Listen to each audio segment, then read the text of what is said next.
اسے مولانا الیاس رحمۃ اللہ علیہ فرماتے ہیں کہ آج ہماری جانوں کے قیمتی ہونے نے اللہ کے دین کو دنیا میں پھیلنے سے روک رکھا ہے. ہماری جانوں کے قیمتی ہونے نے اللہ کے دین کو دنیا میں پھیلنے سے روک رکھا ہے. اور صحابہ کرام رضوان اللہ تعالی مجمعین اللہ کے دین کے لیے اپنے آپ کو بے قیمت بنا دیا. اندھا بھی جا رہا ہے اللہ کے راستے میں، اندھا بھی جا رہا ہے، اس کے لیے آنکھوں کا نہ ہونا کوئی عذر نہیں ہے.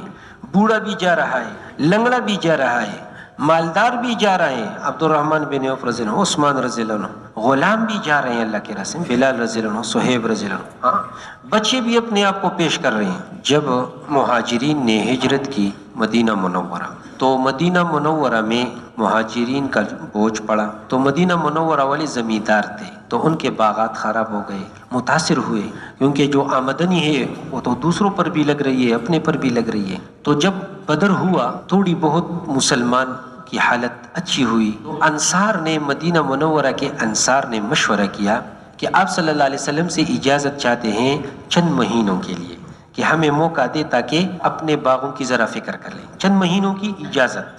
تو انصار راستے میں آ رہے ہیں، چند مہینوں کی اجازت مانگ رہے ہیں تاکہ اپنے باغوں کی ذرا فکر کر لیں، وہ خراب ہو گئے.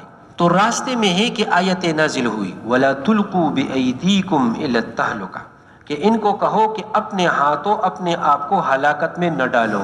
اللہ اکبر. ساری زندگی دین کی محنت کرنا اور چند مہینوں کے لیے اجازت طلب کرنا، اپنے ہاتھوں اپنے آپ کو ہلاکت میں ڈالنا. اب جو ساری زندگی دنیا کی محنت کرے، ساری زندگی دنیا کی محنت کرے اور دین کی محنت کرے ہی نہیں، تو وہ تو ہلاکت میں پڑا ہوا ہے.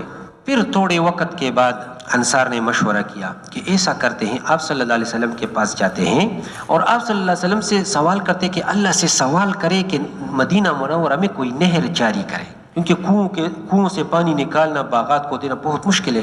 تو انصار کے سردار جمع ہوئے اور آئے اور آپ صلی اللہ علیہ وسلم کو کہا کہ اللہ کے رسول، اللہ سے دعا مانگے. اس دن آپ صلی اللہ علیہ وسلم بڑے خوش تھے. تو آپ صلی اللہ علیہ وسلم نے انصار کو دیکھا، سرداروں کو، کہ وہ کوئی چیز مانگنے کے لیے تو آئے ہیں، اس لیے جمع ہوئے. آپ صلی اللہ علیہ وسلم نے فرمایا لا تسألونی اليوم شیئا الا اعطیتکموہ، آج تم جو بھی مانگو گے میں آپ کو عطا کروں گا. ولا اسأل اللہ شیئا الا اعطانیہ، اور آج میں اپنے رب سے بھی جو مانگوں گا میرا رب مجھے دے گا. مانگو بھائی، کیا مانگتے ہو؟ انہوں نے کہا جی ہم ذرا مشورہ کرتے. کیا کرتے ہیں؟ مشورہ کرتے. تو مشورہ کیا کہ ایسی بات ہے کہ یہ تو دنیا ہے، گزر جائے گی. اللہ کے رسول فرماتے کہ آج جو مانگو گے عطا کروں گا، آج جو میں اپنے اللہ سے مانگوں گا میرا اللہ مجھے دے گا. ایسا کرتے ہیں، دنیا کا سوال نہیں کرتے. اللہ کے رسول سے اللہ سے مانگے کہ اللہ ہماری مغفرت فرمائے. اتنی آخرت کا استحضار، اتنا آخرت کا خوف کہ یا رسول اللہ، کہ اے اللہ کے رسول ہمارے لیے اللہ سے مغفرت، کہ اللہ ہماری مغفرت فرمائے. اللہ اکبر. آپ صلی اللہ علیہ وسلم نے کیا دعا مانگی؟ اللہم اغفر للانصار ولابناء الانصار ولابناء ابناء الانصار ولازواجہم ولجیرانہم ولموالیہم. یا اللہ انصار کی مغفرت فرما، یا اللہ انصار کی بیٹوں کی مغفرت فرما، یا اللہ انصار کے اولاد کی مغفرت فرما، یا اللہ انصار کی بیویوں کی مغفرت فرما، یا اللہ انصار کی پڑوسیوں کی مغفرت فرما، یا اللہ انصار کے غلاموں کی بھی مغفرت فرما.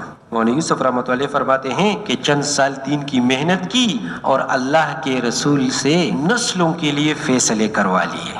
آج وہی دین، اس کی ذمہ داری ہماری کندھوں پر ہے. اس طرح صحابہ نے محنت کیا، اللہ کے دین کو دنیا کے کونے کونے تک پہنچایا.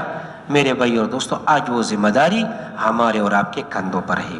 تو اس کے لیے میرے بھائی اور دوستو، ہم اور آپ بھی اپنی قربانیاں پیش کریں اور اپنا مال، اپنا جان، اپنا وقت اللہ کے دین پر لگا لیں تاکہ اللہ کا کلمہ بلند ہو.